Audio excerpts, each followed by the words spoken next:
Okay, Skunk asks, who was Andy and what were his origins? Good question. I was wondering why nobody had asked me that before. Andy was a byproduct of Skynet Labs, an accidental byproduct, just like Cameron was. It's just that Andy was mobile. See, Cameron's chip and those of the T0Ks in her era, their chips were already mounted inside of endoskeletons, just like regular chips. This one was a little more purpose-built, trying to see what the technology would do.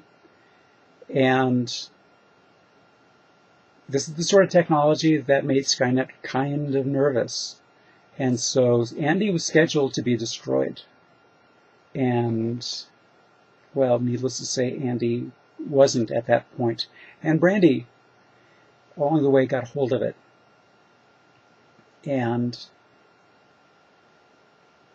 let Andy be Andy. Because as much as she enjoyed torturing Boris, she also needed companionship, and just having robots around wasn't enough. She needed a mind. And a mind that didn't loathe her because she had started changing herself into a cyborg. And Andy fit the bill. So, that's who Andy is.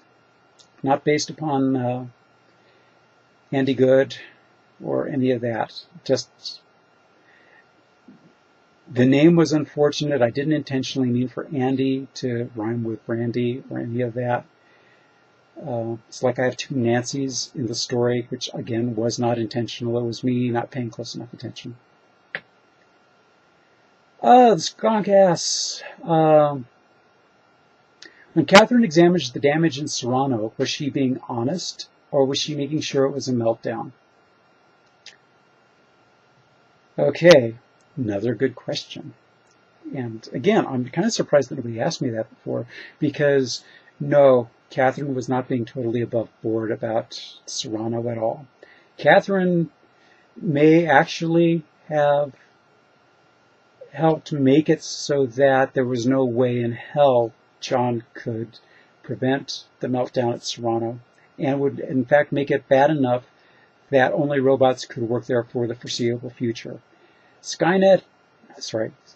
Catherine wanted to control it almost like Skynet likes to control things. She wanted Serrano to be hers. She was going to let it share the power and all of that, the electricity. And she was going to make the special elements necessary. But she wanted to do it on her terms. So Catherine was very much about trying to secure Serrano for herself.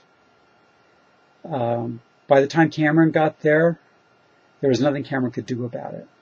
And Catherine had covered her tracks sufficiently that Cameron couldn't point a finger at her.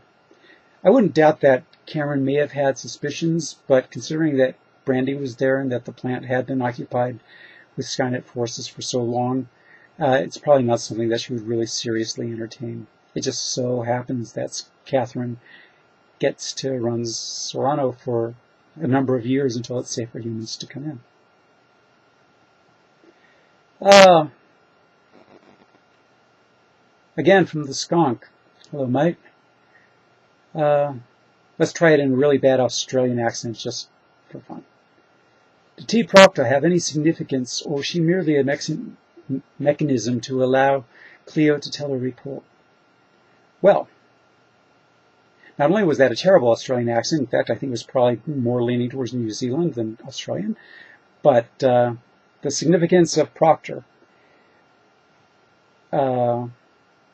largely was to give me a reason for having Clio give the Chronicle. I needed a Proctor to listen to Clio's defense in order to get her associate's position. And that was basically it. But, like I said, I kind of thought more likely than not in the John Wynn's future, that the Proctor was a T1K, and certainly if Skynet won, it was a T1K. Oh, here's a little thing that I never let anybody know, and you all still aren't clear about. When I decided who was going to win, the winners of this were the T0Ks. Not the humans specifically. They're partners with the T0Ks, but they didn't win. T0Ks won.